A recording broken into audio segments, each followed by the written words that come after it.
avec le président de la République. Comme il y a 15 jours, j'avais remarqué qu'on était en petit nombre, parce qu'il y avait aussi la concurrence avec le duel Attal-Bardella, là. Donc, nous allons plonger dans la réalité politique du livre de Jérémie, et vous allez voir que effectivement nous allons entrer dans la réalité politique très, très réaliste du livre de Jérémie. Alors c'est la séance 29, la 29e séance depuis le début de l'année, et nous sommes aujourd'hui le jeudi 6 juin, donc un jour historique. Alors, le chapitre 34, alors, comme vous vous en êtes rendu compte, le livre de Jérémie est composé d'écrits qui ne se suivent pas dans un ordre chronologique comme nous en avons l'habitude. Parce que là, nous allons revenir en arrière et nous allons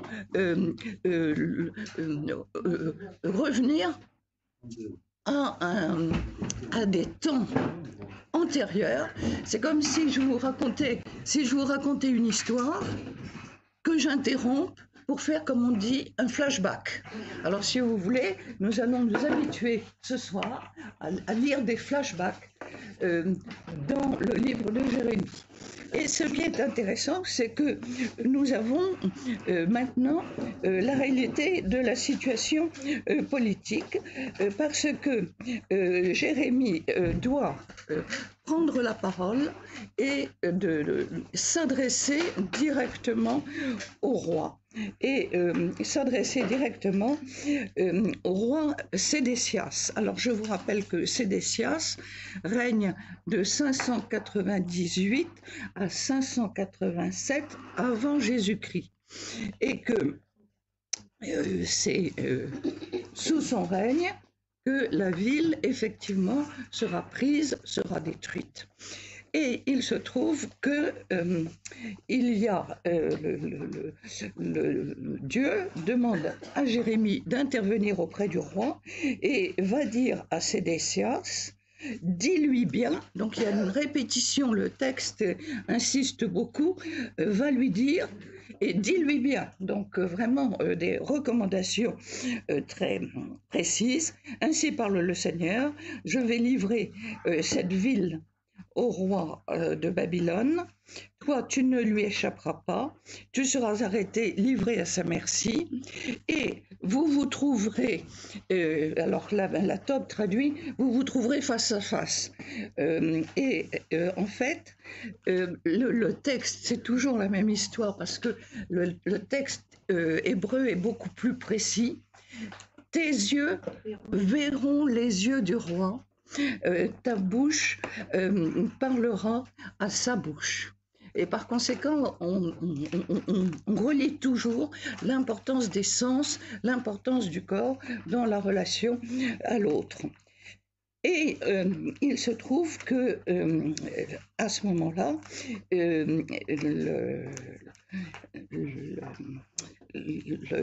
cela nous renvoie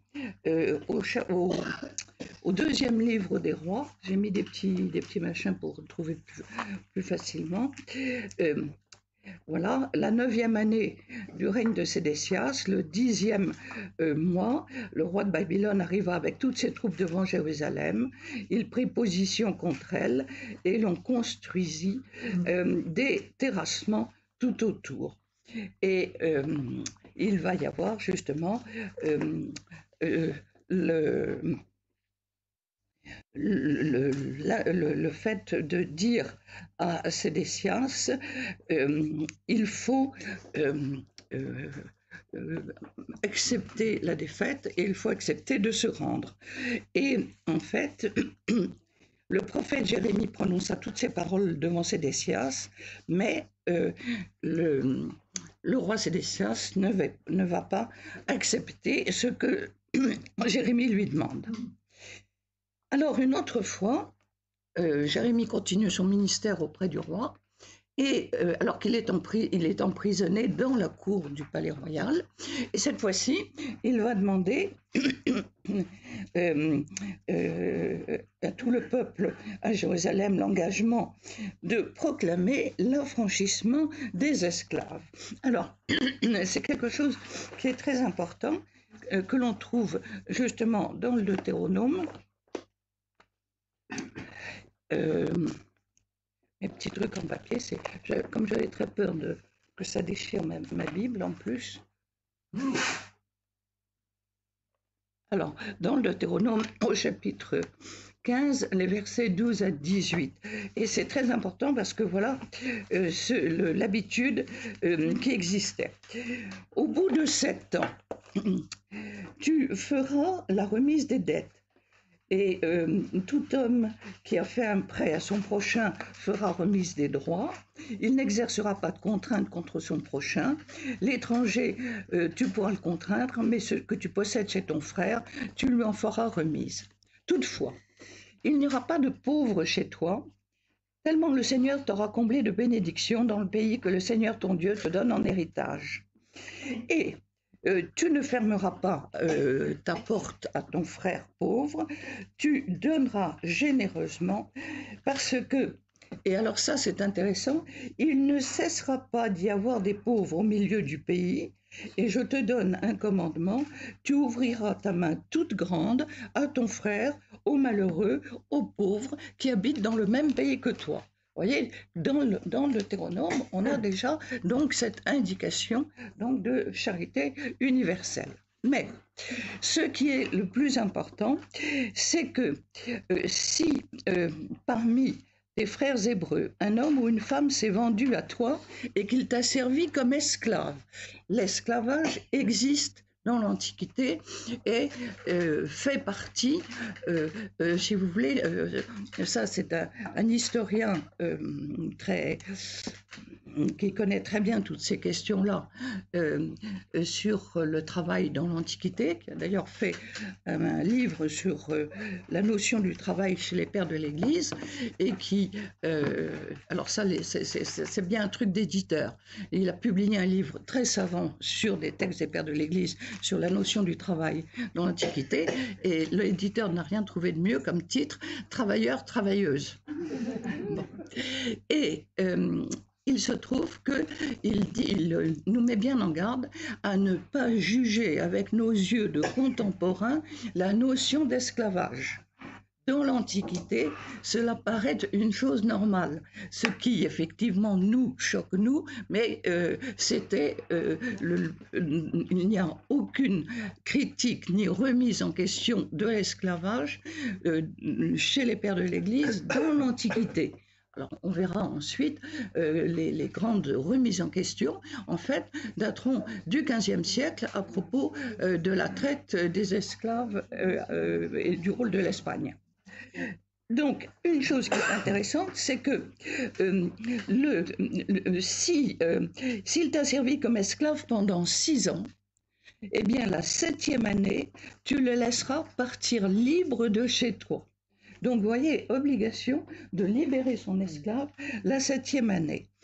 Et tu ne le laisseras pas partir les mains vides. Ça, c'est drôlement intéressant, parce que, vous voyez, tu ne le laisseras pas partir les mains vides. Tu le couvriras de cadeaux avec les produits de ton petit bétail et les produits de ton pressoir. Autrement dit, tu te préoccupes de sa subsistance et tu vas lui donner de quoi vivre. Et ce que tu lui donneras, sache bien que cela vient de la bénédiction du Seigneur qui t'a donné les dons de la terre promise. Et à ce moment-là, tu te souviendras que toi-même tu étais esclave en Égypte et que tu es sorti d'Égypte pour entrer en terre promise.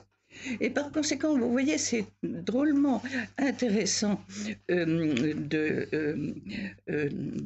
voir cela, de voir qu'il y a un programme social qui fait partie de la loi et qui fait partie vraiment des relations entre humains. et par conséquent, il y a effectivement la 7e année arrive, disons que c'est une année comme une année jubilaire.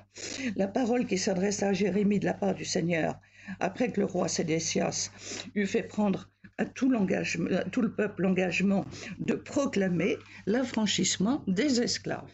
Donc, oui, on va respecter la loi et on va affranchir les esclaves.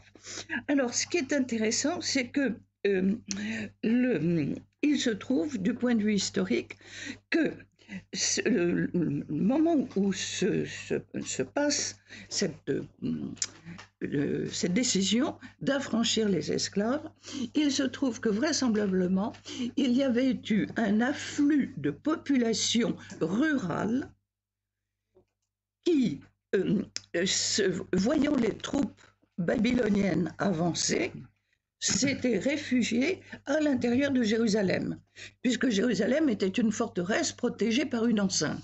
Donc il y avait beaucoup de monde qui était à Jérusalem, et donc il y avait toute une population, je dirais presque en surnombre, et par conséquent, donc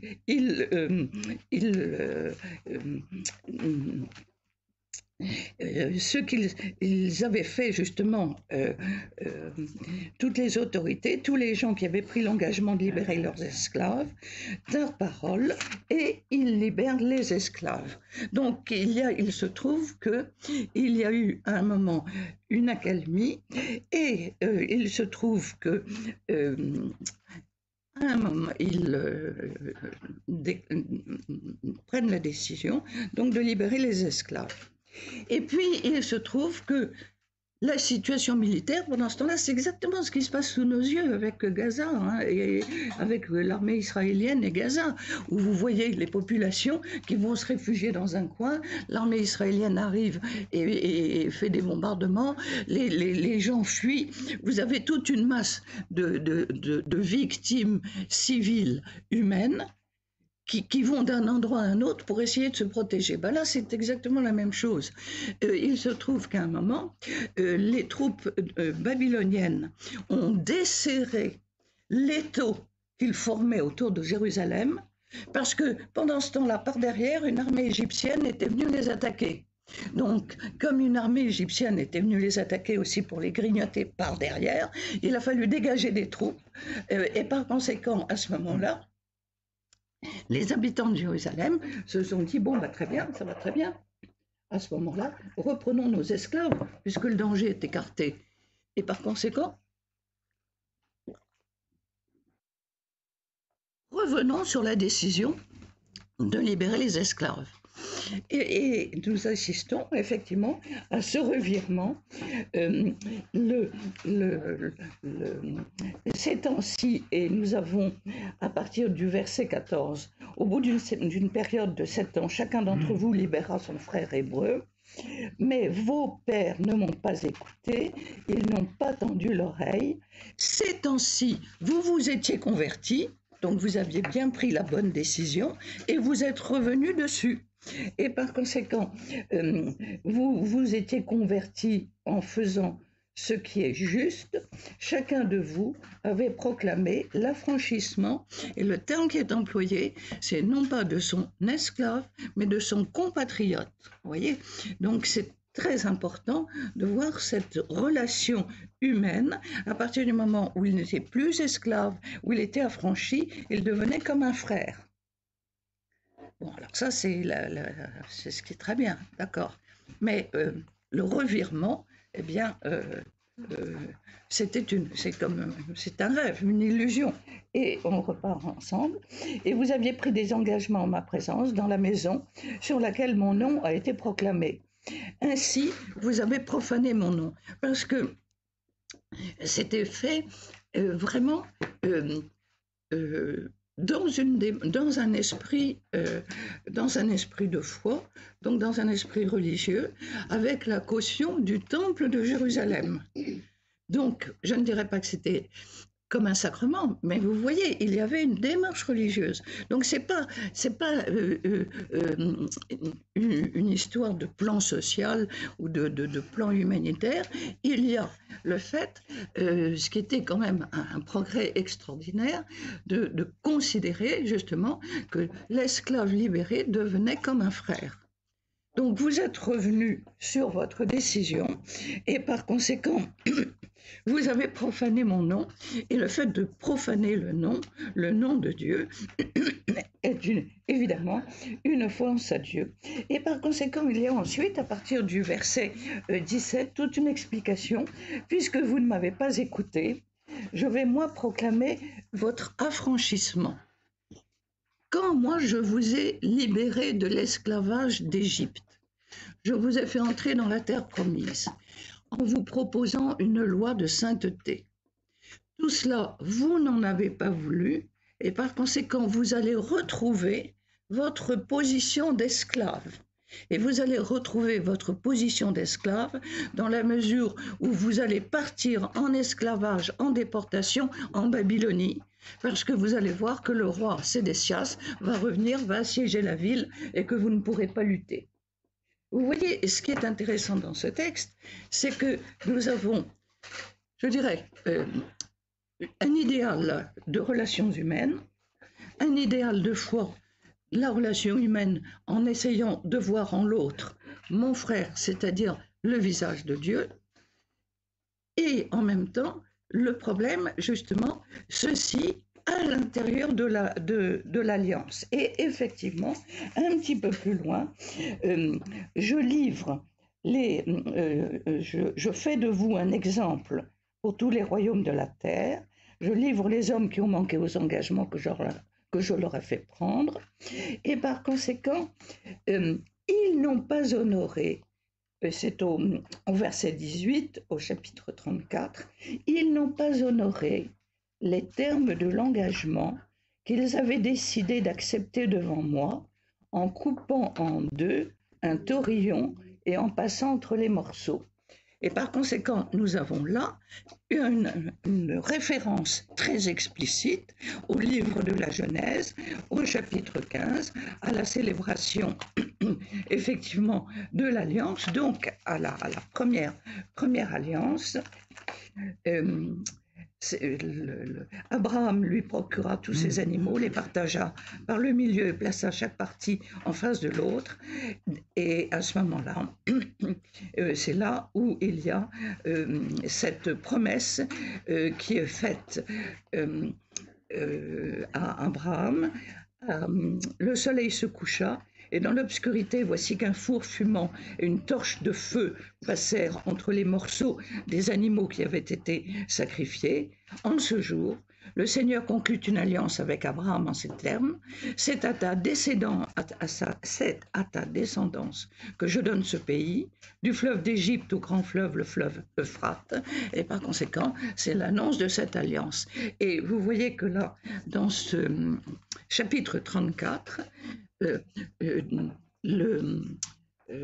Jérémie a le courage de dire au roi qu'il n'a pas rempli sa mission, et par conséquent il a rompu l'alliance. Et vous voyez que c'est très intéressant parce que rappelez-vous que la dernière fois, nous avons vu justement la promesse de la nouvelle alliance. Il y aura une nouvelle alliance. Mais la première alliance a été rompue, elle est rompue par votre péché. Alors, le chapitre suivant, nous allons avoir un exemple. Le chapitre 35 arrive comme un contre-exemple par rapport à ce qu'on vient de nous raconter. Ce qu'on vient de nous raconter, c'est un échec. C'est vraiment le témoignage de l'infidélité à la parole de Dieu et la rupture de l'alliance. Et on va se retrouver avec la parole qui s'adresse à Jérémie de la part du Seigneur au temps de Joachim, fils de Josias, roi de Juda. Alors vous allez me dire, je ne comprends plus rien, qu'est-ce que c'est que tous ces rois, etc. Effectivement, flashback, nous revenons encore en arrière, et cette fois-ci, l'événement qui nous est raconté se passe sous le règne du roi Joachim, qui règne de 609 à 598, celui qui était un mauvais roi, celui qui ne payait pas ses ouvriers, celui qui faisait revêtir son palais avec du bois de cèdre. Vous savez, on avait vu au chapitre 23, on avait vu la description de cet homme malheureux, celui qui construit son palais au mépris de la justice, au mépris du droit, qui fait travailler les autres pour rien, sans leur donner de salaire. Malheureux celui qui dit « Je me construis une vaste maison de spacieux étages qui perce des fenêtres et les revêt de cèdre et l'enduit de vermillon. » Donc, nous allons revenir en arrière. Alors vous allez me dire, mais pourquoi est-ce qu'on revient en arrière? On revient en arrière justement pour nous donner un contre-exemple. Nous venons de voir l'infidélité du peuple et nous allons voir un petit noyau qui lui est fidèle. Et le livre, donc, ce récit se passe, donc, on va nous faire un récit à propos de ce qui se passe sous Joachim. Va trouver le clan des Récabites, parle-leur, amène-les au temple, et dans l'une des salles, tu leur donneras du vin à boire. Alors, grande question.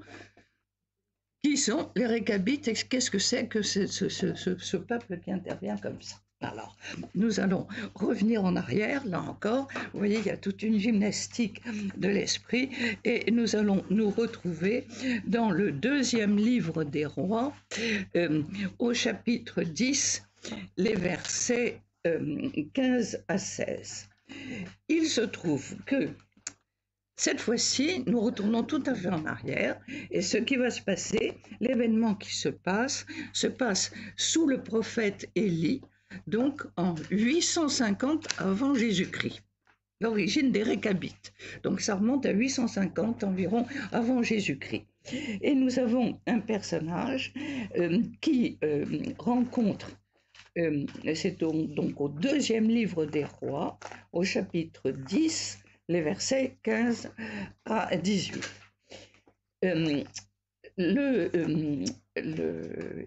Il rencontre Jonadav, fils de Récav, qui venait au-devant de lui. Jéhu, qui était le roi d'Israël, le salue et lui dit « Ton cœur est-il loyal avec mon cœur comme le mien l'est avec le tien ?» Alors, je ne sais pas si vous avez regardé les cérémonies aujourd'hui, c'est exactement, tous les chefs d'État se sont tous embrassés. Ils s'embrassaient. Alors, il devait se dire, ton cœur est-il loyal, vous voyez, avec mon cœur comme le mien l'est avec le tien. C'est une manière gentille de saluer. Hein. Bon. Jonadav répondit, oui. S'il l'est, si c'était vraiment sincère, donne-moi la main. Et alors, Jéhu le fit monter dans son char et viens avec moi et vois mon zèle pour le Seigneur. Donc, cet ancêtre, Jonadav,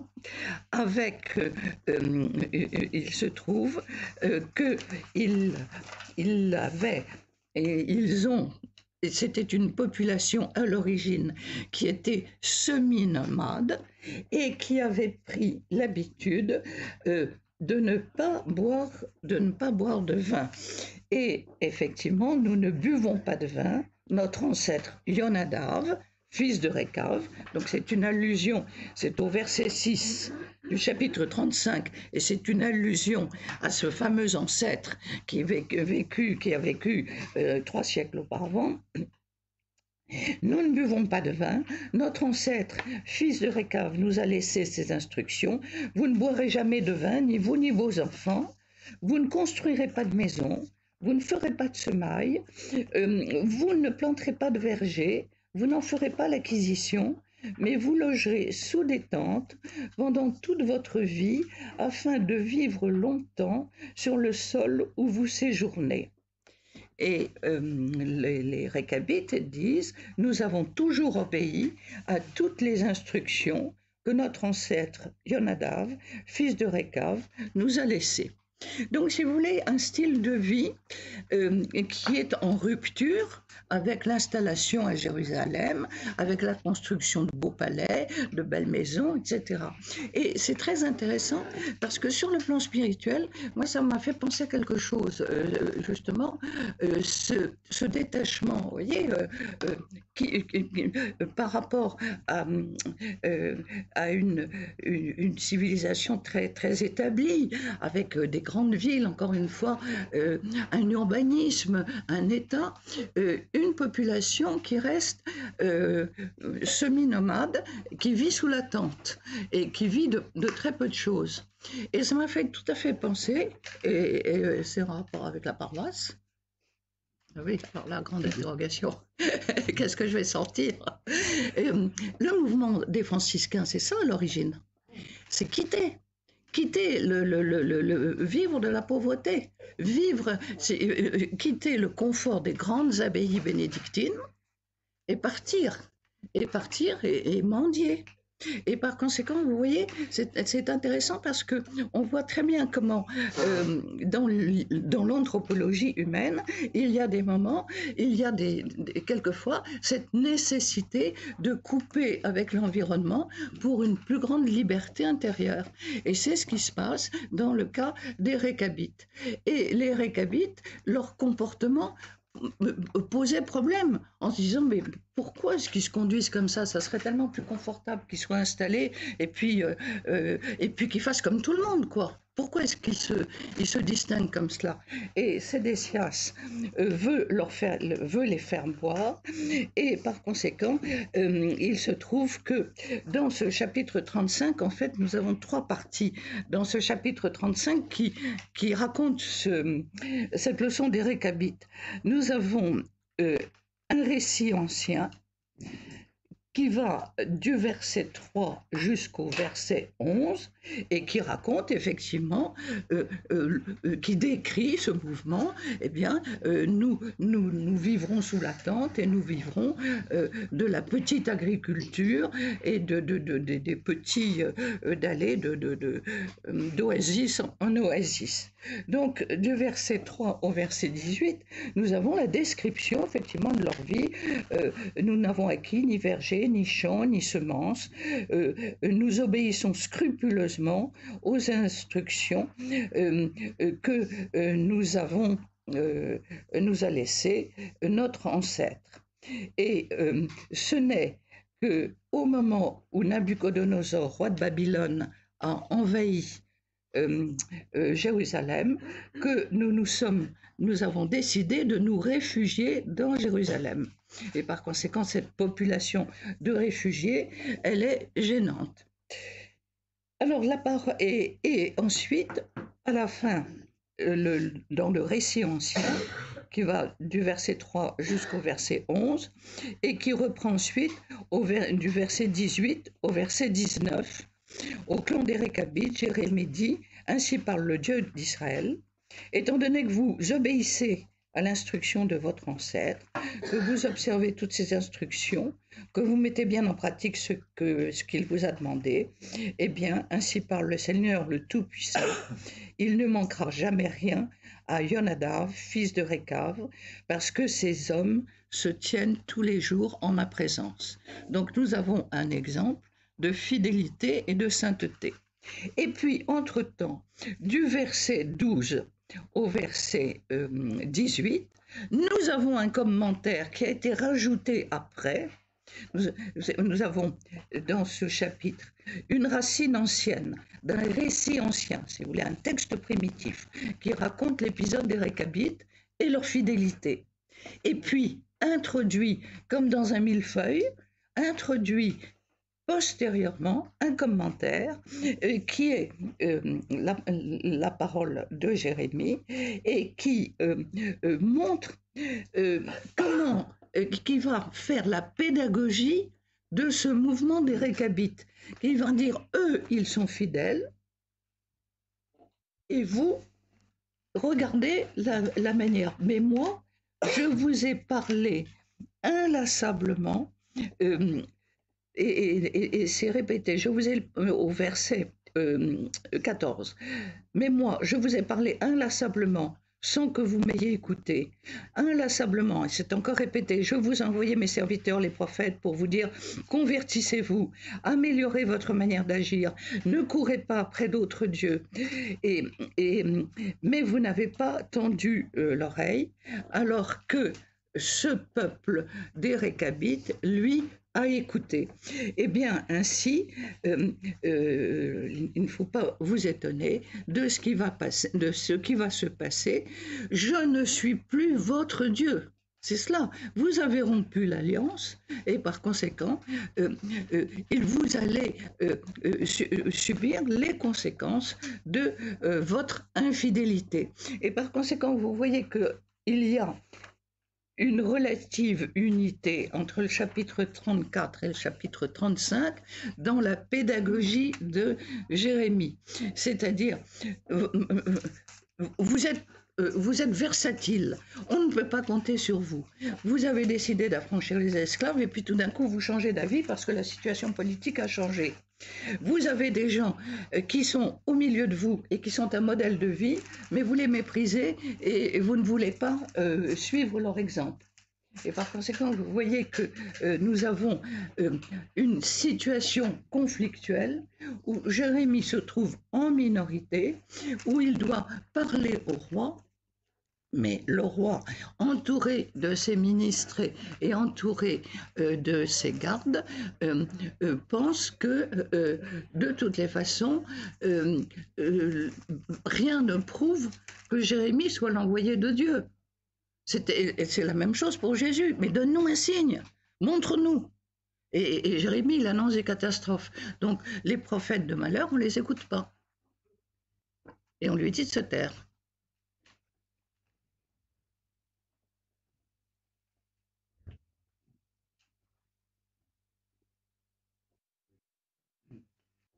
J'étais intéressé par l'épisode des esclaves. Oui. Parce que là, on voit Dieu qui fait des reproches à son peuple, non pas pour avoir érigé des idoles, non, mais pour avoir manqué de charité. En absolument, absolument. Donc ça paraît un peu nouveau. Oui. Tout à fait. Et ça paraît avec le fait de cette libération, mais on trouvait ça dans le Deutéronome, le fait de la libération des esclaves, avec le fait de se soucier de leur avenir, de ne pas les laisser sans rien. Vous les couvrirez de cadeaux. L'expression, elle est très réaliste.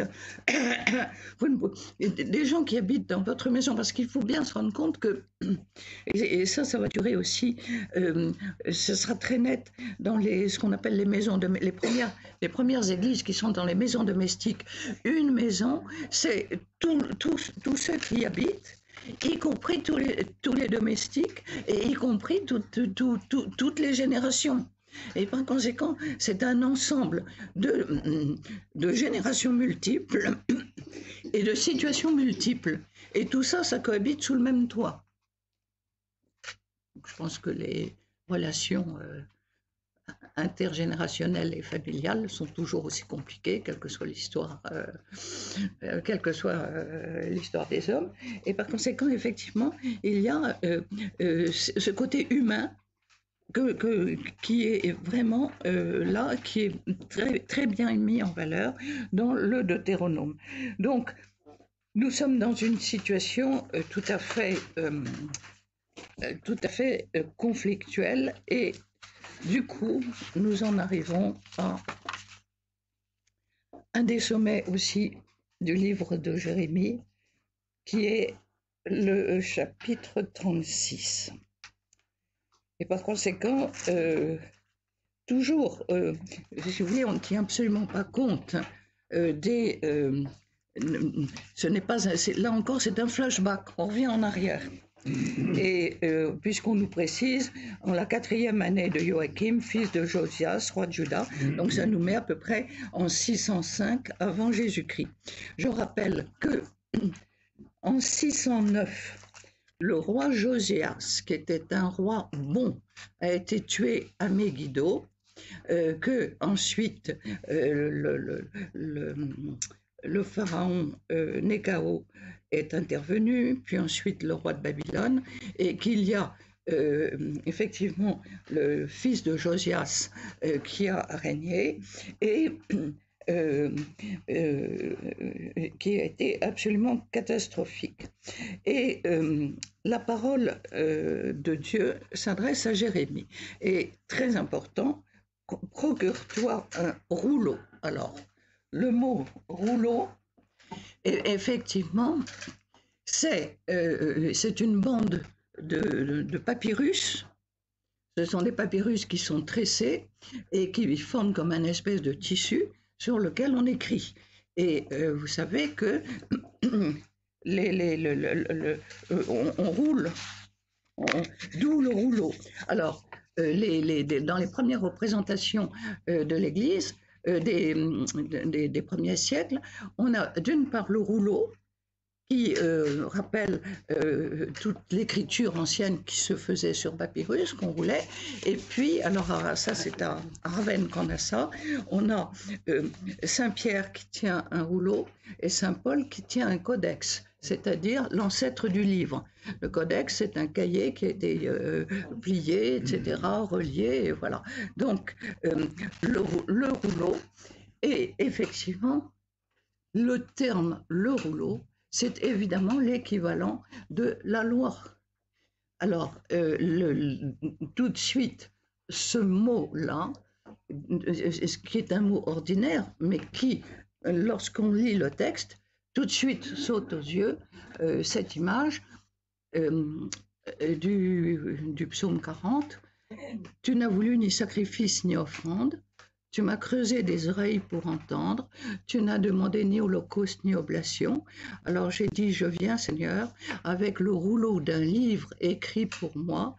Mon Dieu, je veux faire ta volonté et ta loi est tout au fond de mon cœur. » Et par conséquent, ce mot rouleau évoque immédiatement le don de la loi.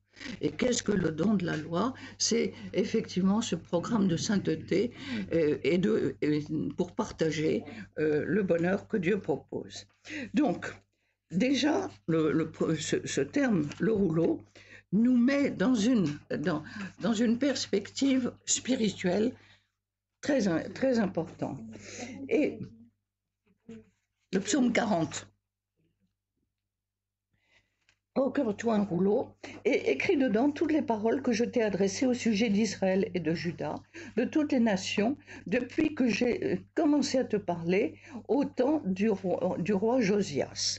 Et le roi Josias, c'est lui qui meurt en 609 et qui est tué à la bataille de Megiddo. Et Josias qui est resté comme l'archétype du roi bon et du roi juste, contrairement à son fils Joachim.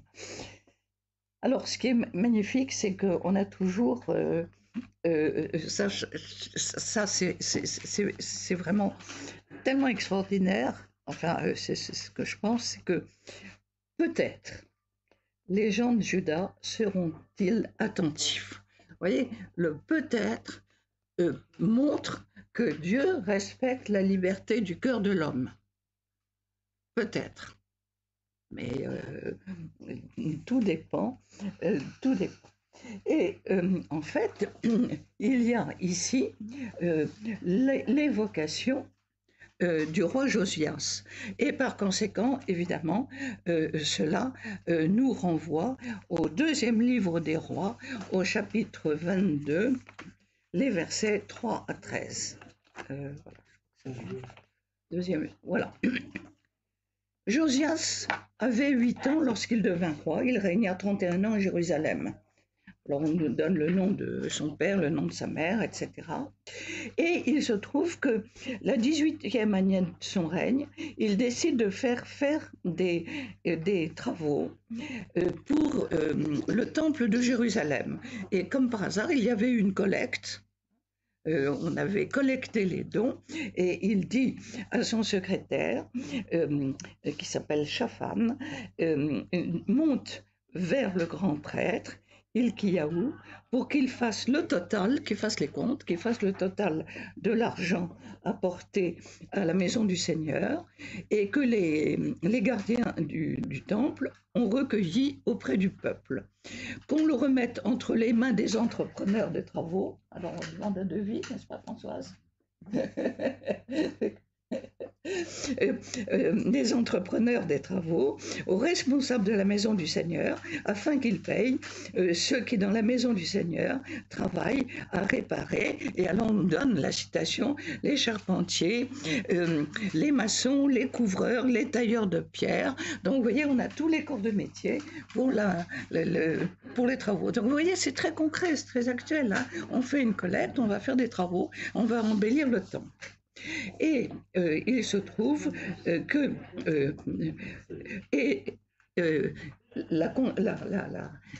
tout se passe très bien. On ne leur demandera pas compte de l'argent remis entre leurs mains, car nous savons qu'ils agissent consciencieusement. Donc tout baigne. C'est ça? Voilà. tout baigne. Donc tout baigne. Et voilà que le grand prêtre dit: j'ai trouvé dans la maison du Seigneur, j'ai découvert le rouleau de la loi. Et par conséquent, à l'occasion de ces travaux, ils vont creuser et ils vont trouver le rouleau de la loi. Et donc, il m'a remis ce rouleau. Alors, on fait toute une grande cérémonie et on va lire solennellement ce qui est contenu dans ce rouleau. Lorsque le roi eut entendu les paroles du livre de la loi, il déchira ses vêtements. Il déchire ses vêtements en signe de deuil, en signe de pénitence. Bon, il déchira ses vêtements, puis il donna cet ordre aux prêtres et à ses serviteurs: allez consulter le Seigneur pour moi, pour le peuple, au sujet des paroles de ce livre qui a été trouvé, car elle est grande la fureur du Seigneur qui s'est enflammée contre nous, parce que nos pères n'ont pas écouté les paroles de ce livre et n'ont pas agi selon tout ce qui est écrit. Alors que fait Josias? Eh bien, il va consulter une prophétesse, parce qu'il y avait la prophétesse Hulda, et qui va demander est-ce que ce qui est écrit dans ce livre, est-ce que c'est vraiment la parole de Dieu? Et effectivement, on va la consulter. Et quand ils eurent fini de lui parler, elle leur dit: ainsi parle le Seigneur d'Israël. Oui, vous m'avez abandonné et vous avez établi des autels pour vos idoles, et par conséquent, ma fureur est grande contre vous. Et par conséquent, le roi Josias va entreprendre une grande réforme spirituelle et va faire détruire tous les lieux de culte aux idoles qui pullulaient sur les collines, près des sources, dans différents endroits. Et le règne de Josias reste comme un règne exemplaire, puisqu'il a voulu remettre de l'ordre dans le culte. D'où le grand choc qu'a représenté sa mort. Pourquoi est-ce que lui, qui était un homme juste et bon et fidèle à Dieu, pourquoi est-ce qu'il est tombé et il est mort d'une manière injuste? Et par conséquent, il faut avoir en tête cette image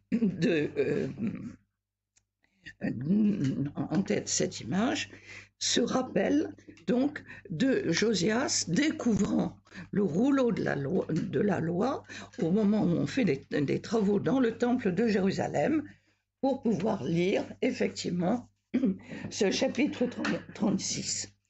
Et il se trouve que dans ce chapitre, la situation était très tendue. Et par conséquent, Jérémie a un secrétaire. Et il fait appel à Baruch, son secrétaire, qui écrit sous sa dictée.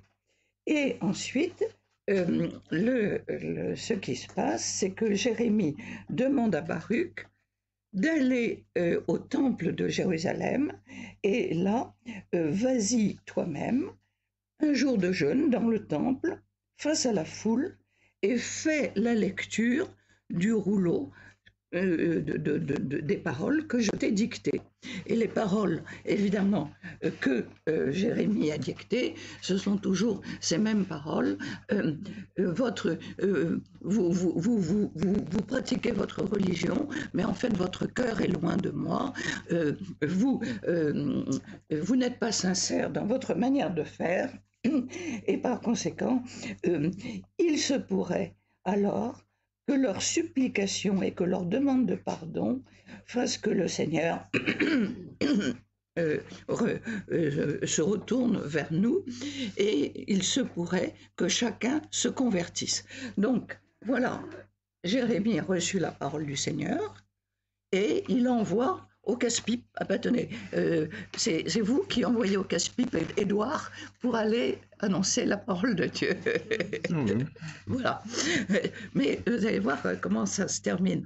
Donc le pauvre Baruch va au temple et puis il va dire la parole de Dieu. Baruch accomplit fidèlement ce que le prophète Jérémie lui avait demandé.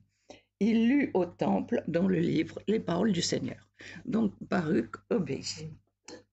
Et voilà que, en la 5e année de Joachim, fils de Josias, roi de Juda, on convoqua un jeûne pour le Seigneur.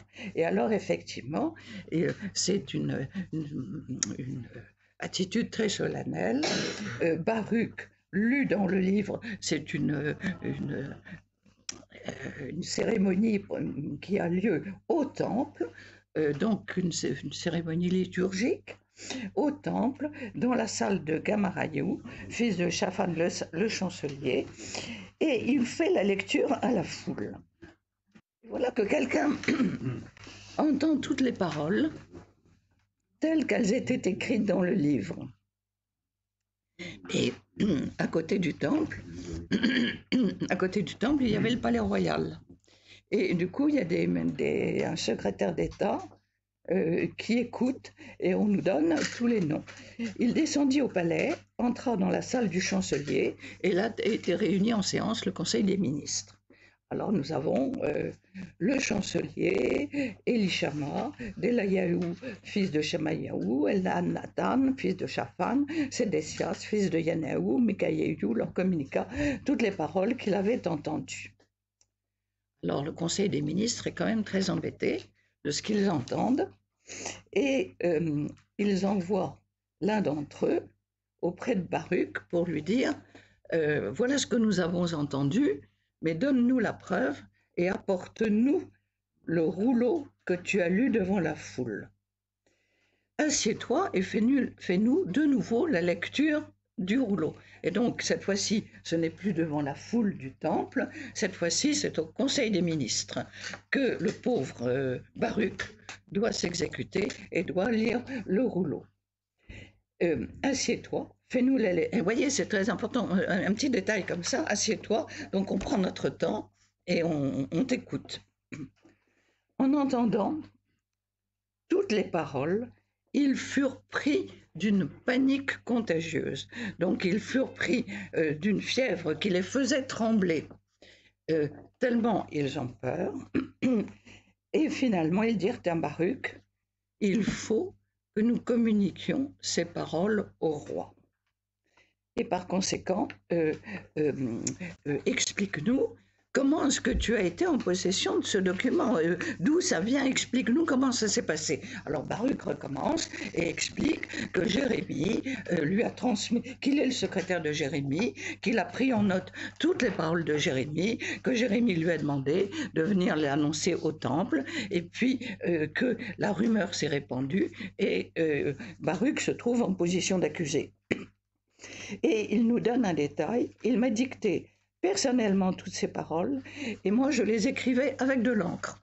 Mais c'est très très intéressant parce que sur le plan de la paléographie, ça nous donne des détails intéressants. J'avais une de mes collègues à l'Institut des textes qui était spécialisée dans la composition des encres, avec des encres de l'Antiquité, et elle nous avait fait une grande démonstration en nous expliquant que c'était la noix de Galles qui était qui donnait la meilleure qualité pour écrire en noir, parce qu'on écrivait en noir, et le rouge était pour d'autres circonstances, était fait à base de coquillages. Donc, écrit, je les écrivais avec de l'encre dans le livre. Les ministres dirent à Baruch, cache-toi, ils ont tellement peur qu'ils se rendent compte que la vie de Baruch et la vie de Jérémie est en danger parce que le roi va vouloir les arrêter, va vouloir les faire taire. Exactement comme pour Jésus, à un moment on lui dit « éloigne-toi parce qu'ils en veulent à ta vie ». Vous voyez, il y a une similitude entre une préfiguration entre la vie de Jérémie et la vie de Jésus.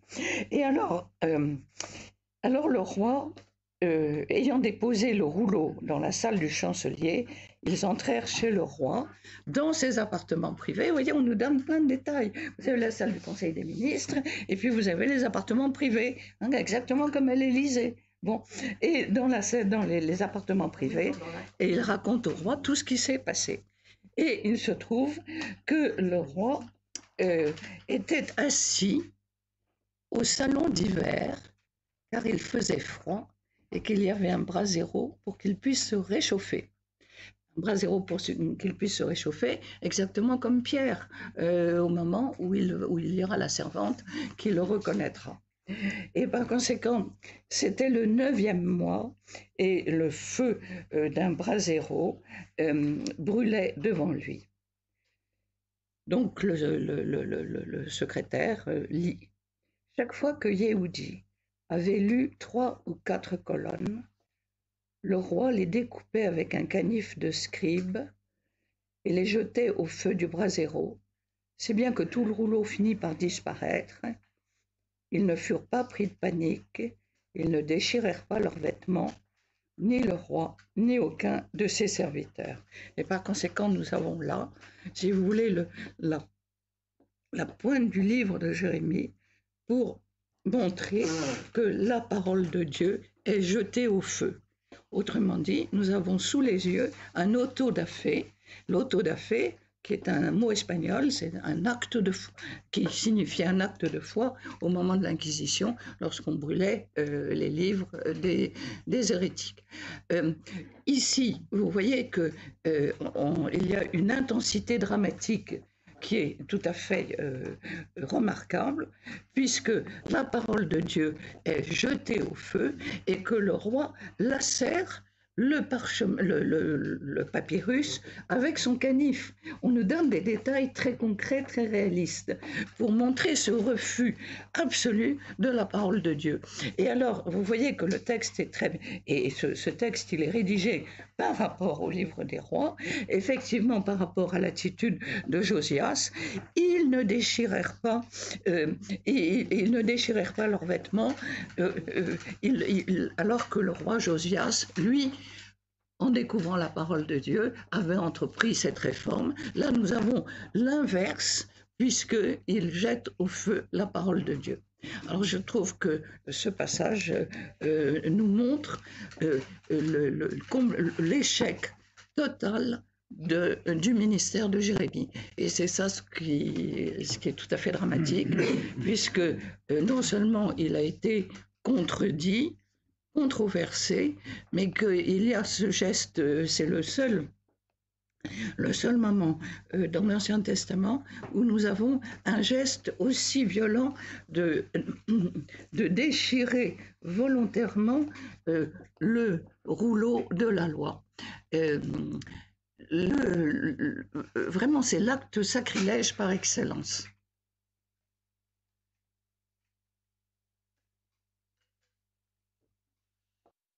Alors, que vous inspirent ces différents épisodes? Vous voyez que nous sommes dans une réalité concrète et dans une réalité de persécution. Le roi n'a absolument aucun scrupule, aucune peur, aucune inquiétude. Ils furent pris, les ministres sont pris d'une panique contagieuse, ils se mettent à trembler. Ils se mettent à trembler pourquoi? Parce que le roi agit comme un véritable tyran. Et nous avons effectivement le problème du pouvoir. Le problème, qu'est-ce que le pouvoir? Jusqu'où va le pouvoir? Et ici, avec ce geste, qui pour un homme de l'Antiquité est un geste extraordinairement moderne, parce qu'en général, il y avait quand même une peur plus ou moins révérentielle, une crainte d'un Dieu derrière lequel il mettait beaucoup d'images. Mais là, c'est dire carrément, mais je n'ai peur de personne, puisque je brûle la parole, puisque ce rouleau n'a aucune importance pour moi. Donc, même si on me dit que c'est la parole de Dieu, ça n'a pas d'importance. Le rouleau dont il est question, c'est le rouleau des paroles de Jérémie. Oui. C'est pas directement le rouleau de la loi. Ah, c'est la même chose. Il a réécrit. C'est la même chose. C'est exactement, c'est la parole de Dieu. Est-ce que tu peux nous éclairer sur les versets suivants où, après que le roi eut brûlé le rouleau, qui Oui. comprenait les paroles écrites par Baruch, Oui. la parole du Seigneur s'adressa à Jérémie, procure-toi un autre Oui. rouleau et écris Oui. dedans. Eh bien, tu vas recommencer. Tu recommences. C'est la vie, c'est l'histoire. Tu recommences.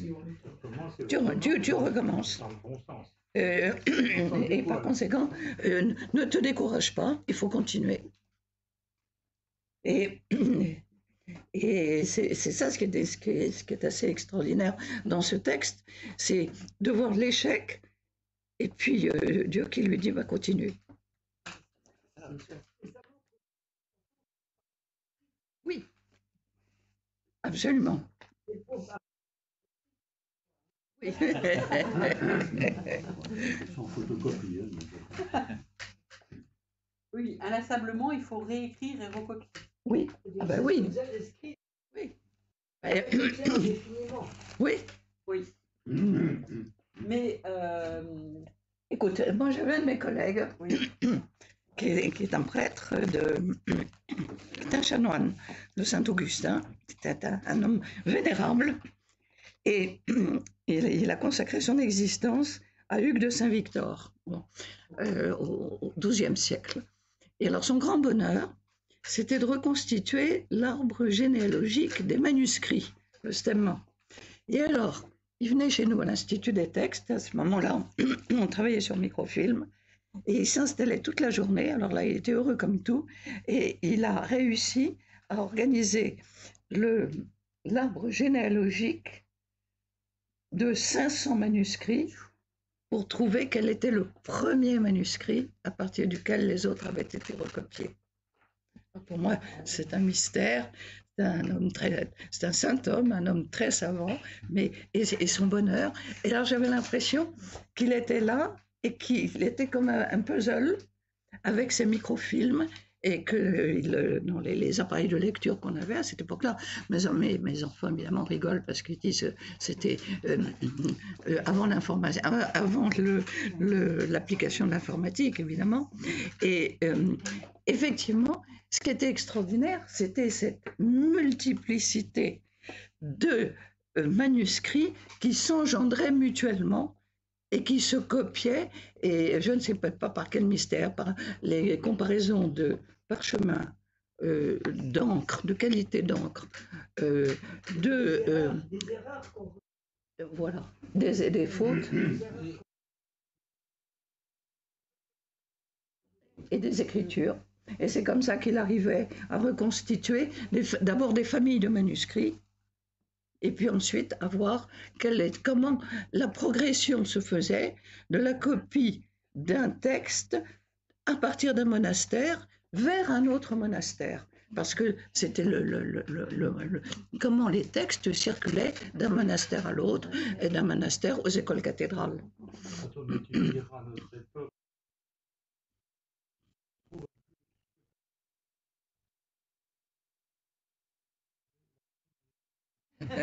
Ça, c'est évident. C'est évident. Mais voilà, c'est ce travail. Alors, c'est intéressant parce qu'on voit en même temps le travail de copiste qui est ici, le travail le rôle du secrétaire et le rôle de la transmission des textes. Donc, la transmission, il y a une double transmission, la transmission par oral et la transmission par écrit. Donc, si vous voulez, l'étude du livre de Jérémie a été vraiment le texte. Je ne me rendais pas compte quand j'ai proposé ça l'année dernière que ce serait aussi difficile. Et ça a été d'autant plus difficile que les événements aussi ont contribué à nous, à faire une lecture vraiment très violente. Alors, en plus la difficulté du texte, avec le fait qu'il n'y a pas de déroulé chronologique comme nous le souhaiterions, mais sont des fils. En fait, ce sont des fils qu'on tire, qu'on réunit ensemble et à partir desquels on tire des bribes d'enseignement spirituel.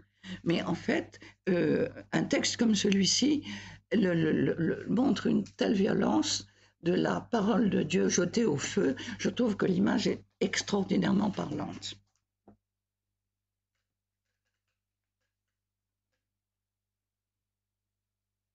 Le fait de lacérer lacérer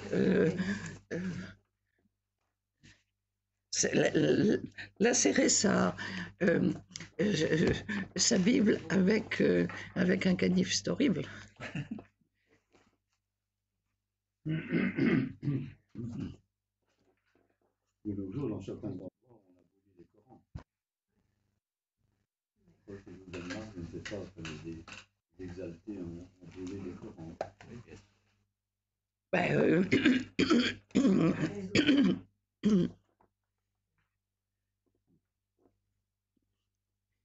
Donc, vous voyez que le ministère de Jérémie se passe dans la douleur, et qu'en cela, Jérémie finalement préfigure justement ce refus du ministère ensuite de Jésus, avec toujours donne-nous des preuves, justifie ton ministère et justifie ta parole.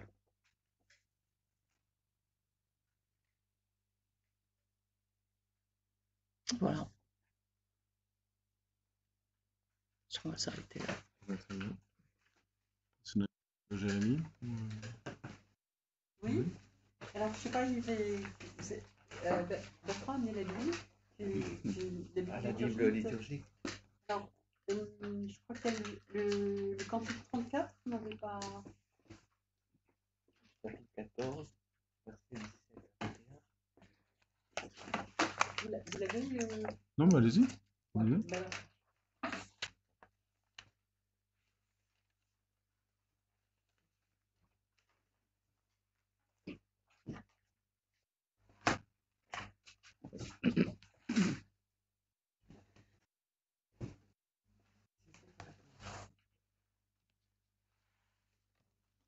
Tu leur diras cette parole, que mes yeux ruissellent de larmes nuit et jour, sans s'arrêter.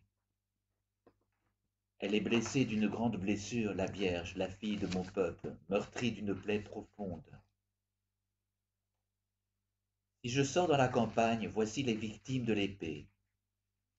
Si j'entre dans la ville, voici les souffrants de la faim. Même le prophète, même le prêtre parcourent le pays sans comprendre. As-tu donc rejeté Juda? Es-tu pris de dégoût pour Sion?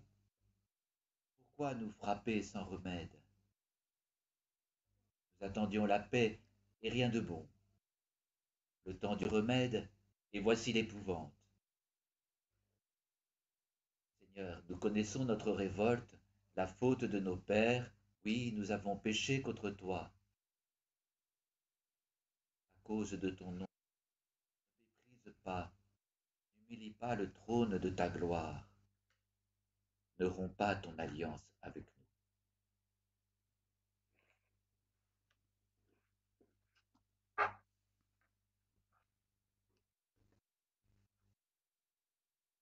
Oui, Seigneur, comme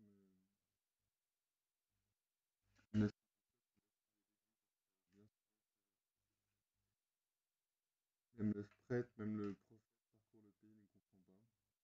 Ne comprend pas pourquoi. Devant de telles horreurs. C'est peut-être parce que le livre de la loi est brûlé.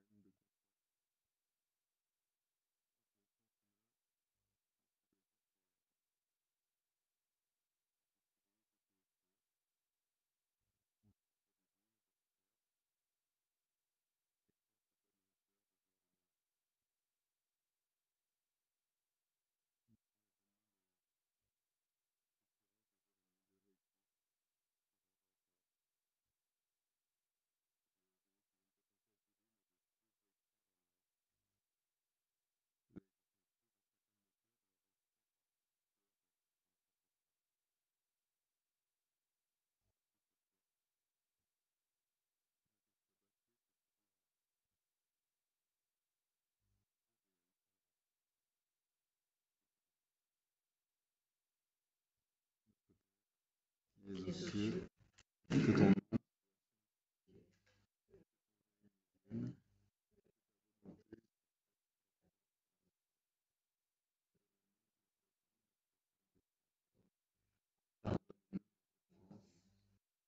pardonne aussi